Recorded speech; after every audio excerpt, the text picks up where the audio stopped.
Sometimes in life, you gotta buy in bulk. You have to buy in bulk, and some of it could be for, you know, produce. Sometimes it could be for gas. Sometimes it could be for ex-wives. But we all have to start buying things in bulk.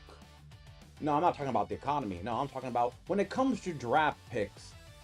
There are some teams that like to buy in bulk, and it does not scream panic. It kind of screams of desperation with a financial goal. Hey everybody, I'm Cortez, and I'm a critic, and welcome back. We're continuing our NFL 2026 draft recap. We're here in the AFC West, and we're going to talk about the team with the number one overall pick, the Las Vegas Raiders, as they bought in bulk. Let's talk about the Raiders.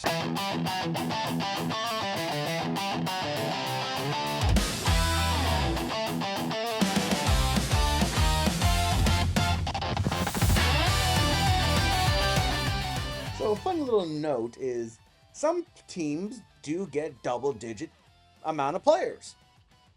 And one of those was the Las Vegas Raiders. They have 10 picks in this year's draft. And they had the number one pick.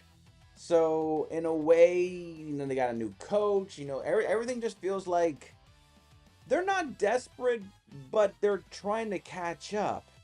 The Chiefs are still there. Denver is there, and the Chargers are there. I don't have faith in them, but they're there.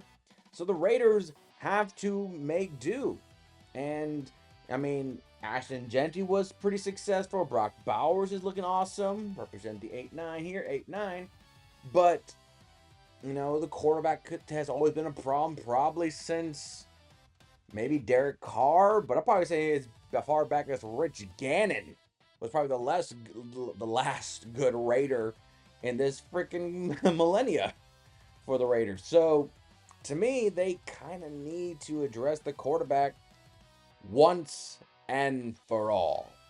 And Geno Smith was not the answer, so definitely they have to address it. Now, granted, they got 10 picks. And we all know who the first overall pick in the entire draft and who the Raiders got first overall, so I'm not really burying the lead here. But with the number one overall pick in the 2026 NFL Draft, the Las Vegas Raiders selected Fernando Mendoza, quarterback, Indiana. Okay, now we got that out of the way. Let's talk about Mendoza. The thing about all teams that draft quarterback number one overall, is either going to get a Jameis Winston, Jamarcus Russell, Ryan Leaf, or Andrew Luck, Matthew Stafford, Joe Burrow. And sometimes you're lucky, Cam Newton. Depends on how you look at that. Getting a quarterback, any level in the NFL, when it comes to draft, is there's a small belief, especially in the early rounds, that he is probably going to be a starter if developed right. Because why would you waste a pick on the one position that only has one spot? It's kind of like getting two kickers. Why? Only one position goes to the kicker. So it just feels like, not a smart investment. Now, the people were thinking, including I was thinking, are the Raiders going to trade the pick because they just announced a couple of days before the draft, or a week before the draft?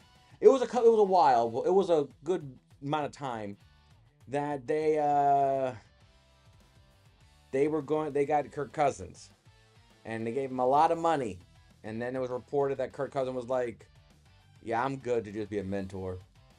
I'm kind of good to be a mentor." And Kirk Cousins has, basically the same amount of money as Microsoft at this point. So I know he wants to win a championship, but there's a small part where I feel like, dude, you are the financial championship king, okay? You have money to live not just comfortably, but probably never have to work again. Seriously, not to mention what you do outside of football. Coaching, broadcasting, your reputation is strong. You're not a slum, so good for you. But back to Mendoza. Mendoza is the thing I like to call the Joe Burrow evaluation. Joe Burrow was not considered anything until his last year at LSU, where he won the championship, won the Heisman, and he threw up numbers. And then he still developed into that. God forbid you protect him, Bengals. But he has still proved that he's still worthy of that. He did not become Winston, where it's like he always very intangible, but then some of the flaws start to fluctuate, and then before you know it, 4 years later, you're like, yeah, no. But then again, Tom Brady was available, so we had our priorities already set up for that. But that was what I feel like Mendoza was. Mendoza was probably nowhere near probably the top 10 quarterback going into last year's. But then they went undefeated. He won the Heisman and he won a national championship. Resume is very strong in this economy. Very strong resume. So it just feels that why not get the guy who led Indiana, a university known for basketball, really, and probably this group of men will be like the men's basketball championship of North Carolina State men's Final Four type thing. That legacy will surpass the next 20, 30 years of Indiana. Now, that doesn't mean Indiana cannot go win a championship in the football later, but this will always be known as the first. You all remember it as the first team to do it. That's why even if someone goes undefeated and win the Super Bowl, the Dolphins will still be viewed as the first team to do it. So yeah, it just feels like, yeah, there may be some question marks. Yes, you know what he can do, but it just feels like if you don't get Mendoza, then what? You got a great tight end. You got a powerful running back. Max Crosby didn't leave. He could probably work that relationship. So he kind of had to. And you have 9 more picks, and this was going to be long for me rambling, but they had to get what they had to get, guys. And after that, I feel like the Raiders just said, whatever. Trade back, trade forward, trade this, trade that. They just felt like we got our quarterback. Now we want quality with quantity. We would rather take probably the lower graded position to get 2 more picks and develop his team, because the Raiders have to catch up, and that includes everywhere, not just the quarterback. So we go to the second round with the 38th overall pick in the 2026 NFL Draft. The Las Vegas Raiders selected trade-in Stooks, safety, Arizona. Another good quality safety that I've been hearing very much so around the league. When, like I said, league is basically my localness, because it used my local Tampa Bay Buccaneers scouting report to evaluate players faster than I can, because I'm just one man. And I got like literally 6 other projects going on that are beyond this channel, so I have a lot of time to watch others and learn and take the classes instead of me actually going down. Besides, my press pass is not real. But, like I said, when it comes to the Raiders defense, you really think of Crosby. And after that, it's post Crosby. No, back before that, it's probably Khalil Mack. And basically, I feel like you're both just saying, wow, our team is so bad and our best player sacks quarterbacks. Who wants them? That's what it kind of felt like. I feel like, in hindsight, keeping Crosby might benefit the Raiders. I know it seems kind of sour right now, relationship-wise, but I think it would be a factor later. I believe in it. Just believe in it, guys.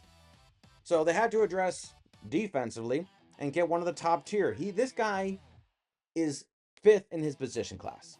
If you're top 10 in your position, I don't care if you're a 5th round pick or a top 10 pick, you're top 10 in your position, regardless of university, regardless of school, regardless of schedule, regardless of whatever. If you're the 10th best player of your position, tight end, running back, cornerback, left guard, right guard, that has to count for something. We still believe top 10 of anything is still a good score. The top 10 best restaurants, if you're number 10, you're still top 10. Now, unless it's a top 10 worst list, and therefore you're like, ugh. But being top 10 in anything in a positive setup is still good, even if you're number 10. Now, this dude is number 5. So he's top 5, if you want to make the argument there. So, plus he's the 69th overall ranking out of all the players. So he's top 70. And he has 79 grade. You know? Give him a point, he's 80. So this guy has all the intangibles perfectly placed there for me. So to me, get the best safety. Help out that defense. Then we go to the third round. With the 67th pick in the 2026 NFL Draft, the Las Vegas Raiders selected Kieran Crawford, edge, Auburn. Now, we all know that Falk got all the attention from Auburn. All the attention from Auburn. But we kept forgetting that he was so valuable for that Auburn that basically his presence probably lured him to his fellow teammates on the defensive side of the ball, pressuring them to go that way and then saying, "Oh, look, my teammate." Now, Crawford is 6'4", 253. I believe he is more of an outside linebacker. Let me take a look here. They currently have him, behind Payne and, of course, behind Crosby. But I feel like Crawford is probably the perfect, structurally 6'4", 250 type of edge you're looking for out there. Probably get involved in the rotation. All of it, especially if Mac Crosby injury kind of slows him down a little bit, not get him 100%, maybe they want to hold him back. But Crawford might be getting more playing time rotationally, not because Crosby is out with an injury, but because maybe they don't want to rush Crosby in. I believe if Crawford plays well in the preseason, he'll get in rotation a lot faster than expected. But he is the perfect prototype for an edge rusher. Over 6'3", over 250, long arm, big aggression on the edge side. Definitely feels like that's not the Crosby replacement because, of course, Crosby never left. But just feels like that's the prototype physique we're looking for. Then we're in the third round with the 91st pick in the 2026 NFL Draft. The Las Vegas Raiders selected Trezon III, center, Texas A&M. Now we all know that in the past they did they moved Jackson Powers to guard, and they got Tyler Lindbergh from the Ravens, probably one of the better centers in the league. So I am wondering if they're going to move our dude, Trey, to guard. Yep, I was right. They're moving him to right guard behind Jackson Power Johnson. Now, the Raiders have been, like I said, Jackson Power was a first round pick they got. They signed Lindbergh, one of the better on. They got Colt Miller. They have been building through the draft their offensive line. It just feels like they don't want to waste the time of everyone else, but they have been doing their due diligence, building the foundation of most offenses is that line. Open the gaps for a running back, protect for your quarterbacks, so the Raiders are not slacking. It just has not. I think the Raiders have done a better job addressing their offensive line than the Bengals.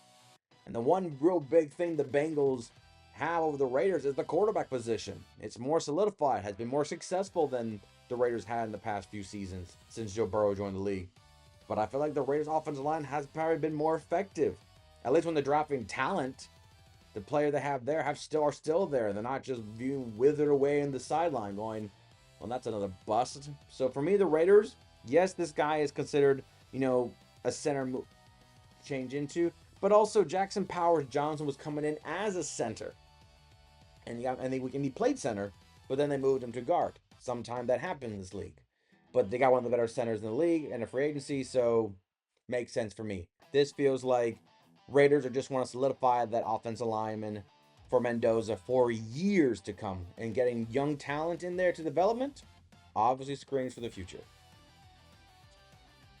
Then we go to the fourth round with the 101st pick of the 2026 NFL Draft. The Las Vegas Raiders selected Mike Washington Jr., running back, Arkansas. Now, you're probably thinking, sorry, I messed up. I misspoke.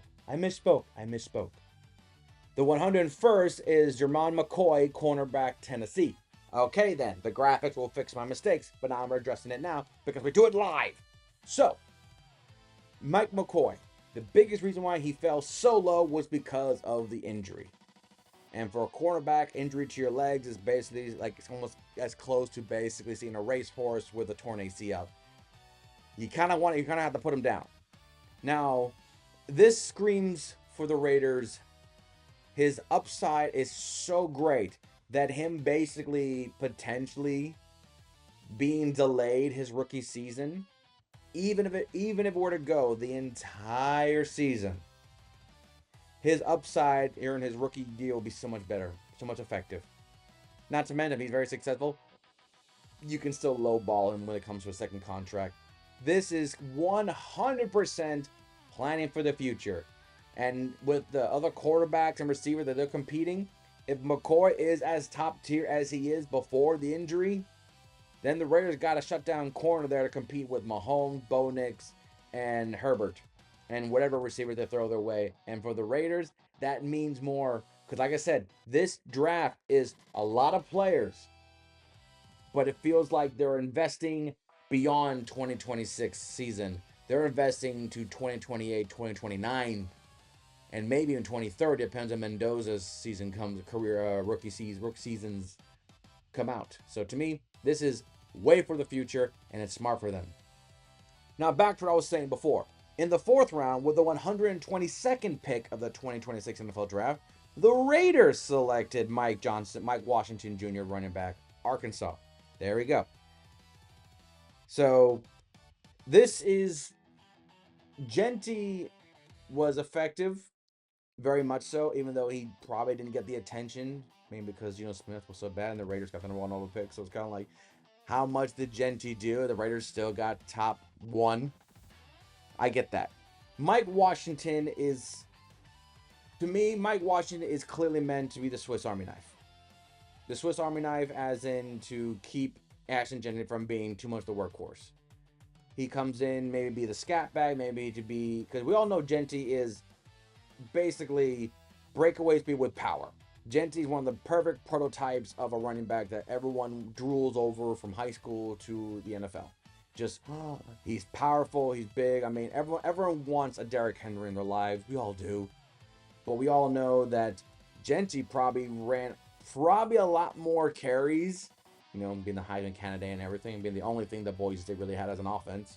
Let's be real. That's what they looked the year after he was not there. Mike Washington is the changeup. Mike Washington is to basically keep Ashton Genty from wearing down as the seasons go on. And Mike Washington is a 6'1" power back. This guy, I mean, he's 223, so it's kind of a little thinner for a power back, but a big back nonetheless. Compared to Genty, is a weight difference here. This to me is very much to keep the tempo going of big backs powering. Some are big as in thigh big, and some are big as in height big. So this could be a steal, even though the Raiders do already have the running back for them for probably the next 10 years, God forbid injuries. But I say Washington, do not sleep on Washington. I mean, we all saw how dangerous Tyler Algier and Bijan Robinson were in Atlanta when they were being the 1-2 punch. Don't be surprised if Mike Washington Jr. becomes that with Genty. Plus, he was the third best running back behind the two Notre Dame players. Then we go to the fifth round with the 150th pick in the 2026 NFL Draft. The Las Vegas Raiders selected Dalton Johnson, safety, Arizona. So we're just taking both the safeties from Arizona. That's kind of nice. That's kind of sweet. Like I said, I really feel like the McCoy thing is an investment for the future. This is clearly probably just depth and rotation could potentially be part of.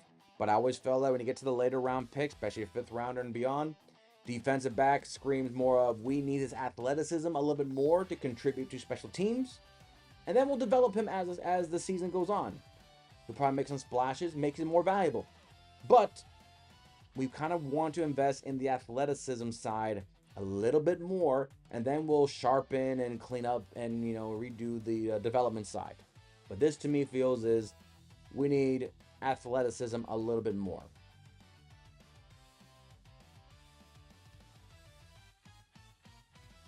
Then we go to, still in the fifth round, with the 175th pick in the 2026 NFL Draft.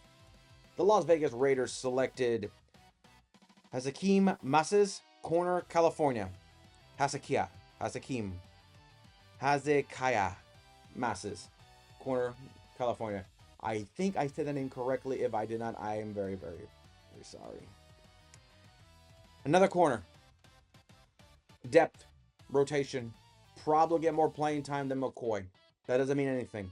Doesn't mean anything. For all we know it, Masses and McCoy become the new starting two cornerbacks in year 2. We don't know.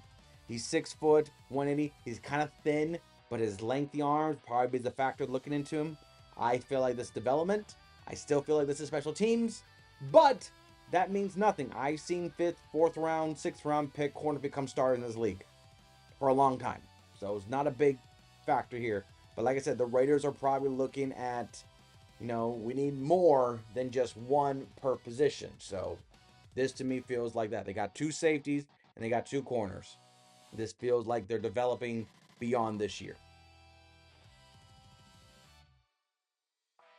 And then we go to the 6th round. With the 195th pick in the 2026 NFL Draft, the Las Vegas Raiders selected Malik Benson, wide receiver, Oregon. Raider fans, is any of your receivers you feel like you're excited about? Really, that's not named Brock Bowers, Trey Tucker, Jalen Nailor, Jack Beach, Dante Thornton, Philip Dorsett II, Corey Rutger. And the receiving core for the Raiders is lacking. Yeah, so Mendoza will have to make do. Like I said, I really thought the Raiders were going to get somebody from Indiana. Omar Cooper got picked up earlier than I thought, but I was really thinking there's going to be someone from Indiana that's going to go to the Raiders to give Mendoza like what Joe Burrow and Chase have. Get that let's get that chemistry back for these two, and then we can develop the rest of the team with these two already developed together. They didn't. I kind of feel like that was a mistake, but I feel like also the Raiders really had to address that defense. Not because of Max Crosby, but because, kind of Max Crosby. Without Max Crosby, the defense is a bunch of former players from other teams. It's kind of like the replacement of last resort. This is your last chance NFL U. So, Benson, probably clearly a project player, clearly meant to see what he can do. We'll see what happens in the training camp, but no disrespect to Benson, the receiving core is so depleted that if he's an A+, he is surrounded by a bunch of B- and C+. So, it should be easier for him to shine, but if not, he'll just get lost in the crowd. Make your mark on special teams, dude. And then, with the last pick in the 7th round, and for the Raiders, the 229th pick in the 2026 NFL Draft, the Las Vegas Raiders selected Brandon Cleveland, defensive tackle, NC State. They haven't really addressed the line on the defense. I mean, you can probably say Crawford the edge, but really, they haven't really addressed the defensive line. And looking at their defensive tackle department, Butler, Booker, yeah, I just feel like it's a 3-4 defense. Like I said, defensive tackles just glorified defensive ends. And since they're running a 3-4 defense, Cleveland is sitting at a very comfortable 6'3", 307. So, a little more athletic for a defensive tackle, but clearly meant to be, rotation, development for the future. We'll see what happens. Like I said, just because you're picked in the 7th round doesn't mean you have no value. They used the pick on you, young man.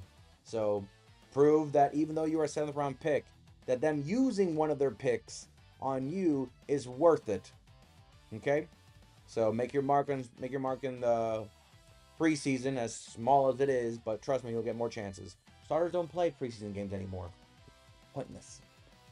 And that is the Raiders' 10 draft class player core lots. Player I'm most excited about, Fernando Mendoza. Come on, he's the starting quarterback, the first overall pick. Of course, he's the most excited about. For the big reason is I want him to succeed Grant, not Joe Burrow succeed right away, but I want him to be considered, maybe, kind of like what Justin Herbert was, a player where it's like, okay, he's good. We solved that problem for the next potential 10 years. And with Bowers and Denty, I just feel like he's not going in with nobodies. He got probably the top tier position on his team, and then they showed with literally no quarterback at the time. Genty didn't have a quarterback, and Bowers still broke records without a quarterback that was worthy of being the starter long term. If the Raiders get that defense to bail out the offense, fine. But Mendoza, you're not going in there with just you. You got players that were first round pick that made marks before you were there. So, of course, Mendoza is my most excited player. Grade Raiders, I'm sorry, but not yet. You're not there yet. I mean, I know you want to see you're there, but I cannot, in all consciousness, give the number one team with the number one pick in the draft even the term better. We don't know what you are. You got 10 brand new players, and you got a brand new quarterback. We don't know. We don't know the chemistry. Maybe during the preseason, I'll give you a better grade when I do your preview for the year. But right now, based on the draft picks you got, you're not better. You're not there yet. Still a lot of question marks, and that includes Mendoza. Still a lot of question marks. And that is the Las Vegas Raiders. 10 picks in Las Vegas. Roll the dice and pay the price. The next team we'll be talking about will be the Kansas City Chiefs, as they have a top 10 pick for the first time in a while.